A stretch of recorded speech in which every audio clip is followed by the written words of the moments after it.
Subodh history classes में मैं इंदु सुबोध आप सभी का एक बार फिर से स्वागत करती हूँ। आज बौद्ध जैन धर्म और महाजनपद काल से संबंधित जो प्रश्न थे उनका आज अंतिम सेट है और कुल मिलाकर 175 प्रश्न इस सेट में इस टॉपिक से बनाए गए हैं। उम्मीद है आप इन सेट को और बौद्ध और जैन धर्म से संबंधित सभी प्रश्नों को ध्यान से देखेंगे और अपनी बेशकीमती राय देंगे। तो आज का पहला प्रश्न है, निम्नलिखित में से किस बौद्ध साहित्य में महात्मा बुद्ध के नैतिक एवं सिद्धांत संबंधित प्रवचन दिए संकलित हैं? ऑप्शन 1 विनय पिटक, ऑप्शन 2 जातक कथाएं, ऑप्शन 3 अभिधर्म पिटक और ऑप्शन 4 सूत्र पिटक। सूत्र पिटक में महात्मा बुद्ध के नैतिक एवं सिद्धांत संबंधित प्रवचन संकलित हैं, तो ऑप्शन 4 इसका उत्तर जाएगा। प्रश्न 2, अशोकाराम विहार निम्नलिखित में से किस स्थान पर स्थित था? अशोकाराम विहार पाटलिपुत्र में स्थित था, इसलिए इसका उत्तर जो है ऑप्शन 2 के साथ जाएगा। तीसरा प्रश्न, विश्व का सबसे ऊंचा कहा जाने वाला विश्व शांति स्तूप बिहार में कहाँ है? पहला ऑप्शन वैशाली, नालंदा, राजगीर अथवा पटना। तो विश्व का सबसे ऊंचा कहा जाने वाला विश्व शांति स्तूप बिहार के राजगीर में है। चौथा प्रश्न, सर्वप्रथम स्तूप शब्द कहाँ मिलता है? ऋग्वेद में, जातक कथा में, अर्थशास्त्र में अथवा अष्टाध्यायी में या इनमें से कोई नहीं? स्तूप शब्द सर्वप्रथम ऋग्वेद में आया है। प्राकृत में इसके लिए धूप शब्द मिलता है। स्तूप का शाब्दिक अर्थ है ढेर या थूहा। चूंकि यह चिता के स्थान पर बनाया जाता था, अतः इसका एक नाम चैत्य भी हो गया। अब पांचवा प्रश्न, संसार अस्थिर और क्षणिक है का निम्न में किससे संबंध है? बौद्ध धर्म से, जैन धर्म से, गीता से अथवा वेदांत से? तो संसार अस्थिर और क्षणिक है का संबंध बौद्ध धर्म से है। छठा प्रश्न, बौद्ध धर्म के महायान और हीनयान संप्रदायों में सर्वाधिक मौलिक अंतर निम्नलिखित में कौन सा है? बौद्ध धर्म की दो शाखा महायान और हीनयान संप्रदाय में अंतर पूछ रहा है। अहिंसा पर बल, जाति रहित समाज, देवी देवताओं की पूजा अथवा स्तूप पूजा। तो बौद्ध धर्म के महायान और हीनयान संप्रदाय में सबसे बड़ा मौलिक अंतर जो है वह देवी देवताओं की पूजा है। सातवां प्रश्न, गौतम बुद्ध को एक देवता का स्थान किस राजा के युग में प्राप्त हुआ? अशोक के समय में, कनिष्क के समय में, हर्ष के समय में अथवा चंद्रगुप्त विक्रमादित्य के समय में? तो गौतम बुद्ध को एक देवता का स्थान जो है वह कनिष्क के युग में प्राप्त हुआ था। आठवां प्रश्न, भारत में पहले जिस मानव प्रतिमा को पूजा गया वह थी, अर्थात वह कौन सी मानव प्रतिमा थी जिसको भारत में सबसे पहले पूजा गया? क्या वह ब्रह्मा की प्रतिमा थी या विष्णु की प्रतिमा थी या बुद्ध की प्रतिमा थी अथवा शिव की प्रतिमा थी? तो भारत में सबसे पहले मानव प्रतिमा जो पूजी गई वह भगवान बुद्ध की थी। नौवां प्रश्न, देश में निम्नलिखित में से किसने मूर्ति पूजा की नींव रखी थी? जैन धर्म ने, बौद्ध धर्म ने, आजीविकों ने अथवा वैदिक धर्म ने? देश में अर्थात भारतवर्ष में बौद्ध धर्म ने मूर्ति पूजा की नींव रखी थी। 10वां प्रश्न, गांधार शैली की मूर्ति कला में बुद्ध के सारनाथ में हुए प्रथम धर्मोपदेश से संबद्ध प्रवचन मुद्रा का नाम है, अर्थात उस मुद्रा का नाम क्या है जो गांधार शैली की मूर्ति कला में बुद्ध के सारनाथ में हुए प्रथम धर्मोपदेश से संबद्ध है? क्या उसका नाम अभय है, क्या ध्यान है या धर्म चक्र है अथवा भूमि स्पर्श है? तो उसका नाम धर्म चक्र है। 11वां प्रश्न, बुद्ध की खड़ी प्रतिमा निम्नलिखित में से किस काल में बनाई गई? गुप्त काल में, कुषाण काल में, मौर्य काल में अथवा गुप्तोत्तर काल में? तो बुद्ध की खड़ी प्रतिमा जो है वह कुषाण काल में बनाई गई थी। अब अगला प्रश्न 12वां है। भगवान बुद्ध की प्रतिमा कभी कभी एक हस्त मुद्रा युक्त दिखाई गई है, जिसे भूमि स्पर्श मुद्रा कहा जाता है। यह किसका प्रतीक है? अर्थात भूमि स्पर्श मुद्रा जो है वह किसका प्रतीक है? ऑप्शन ए, मार पर दृष्टि रखने एवं अपने ध्यान में विघ्न डालने से मार को रोकने के लिए बुद्ध का धरती का आह्वान। दूसरा, मार के प्रलोभनों के बावजूद अपनी शुचिता और शुद्धता का साक्षी होने के लिए बुद्ध का धरती का आह्वान।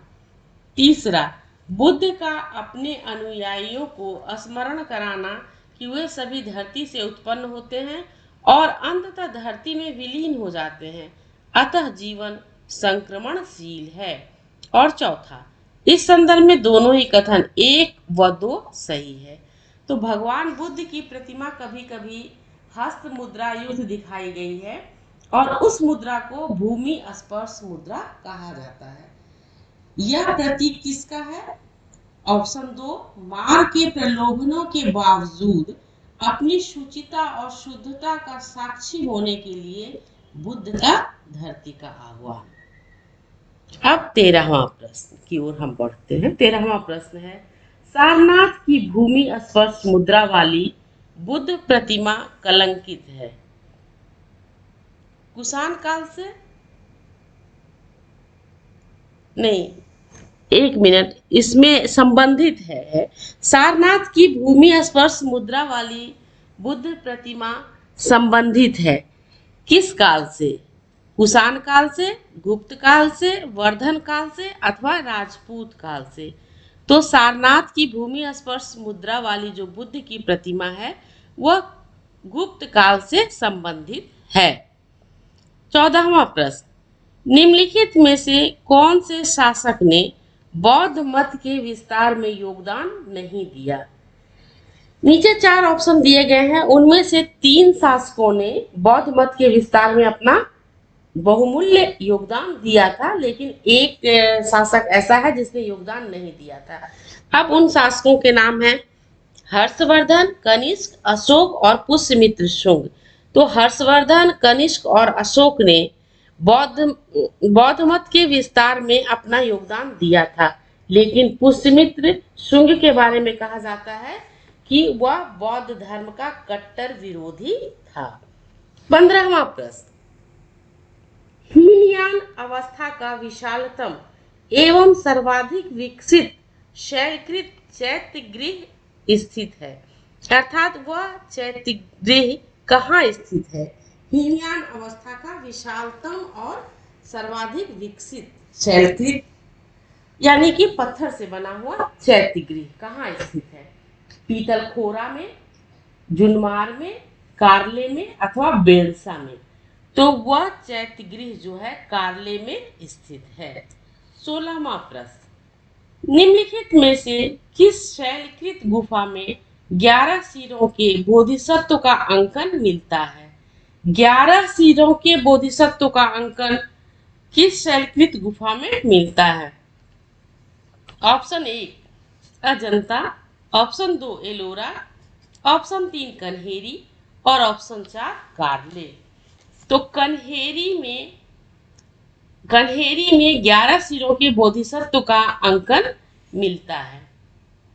17वां प्रश्न, जैन धर्म में पूर्ण ज्ञान के लिए क्या शब्द आया है? पूर्ण ज्ञान को जैन धर्म में क्या कहा जाता है? जीन कहा जाता है, रत्न कहा जाता है, कैवल्य कहा जाता है अथवा निर्वाण कहा जाता है? तो जैन धर्म में पूर्ण ज्ञान को कैवल्य कहा जाता है। 18वां प्रश्न, सुल्तानी युग अर्थात मध्य युग में बौद्धों की कौन सी शाखा सबसे प्रभावशाली थी? मध्यकाल में बौद्ध की कौन सी शाखा सबसे प्रभावशाली थी? थेरवाद, हीनयान, वज्रयान अथवा तंत्रयान? तो मध्यकाल में अर्थात सुल्तानी युग में बौद्धों की वज्रयान शाखा सबसे ज्यादा प्रभावशाली थी। 19वां प्रश्न, स्वामी को किस नदी के तट पर ज्ञानोदय प्राप्त हुआ था?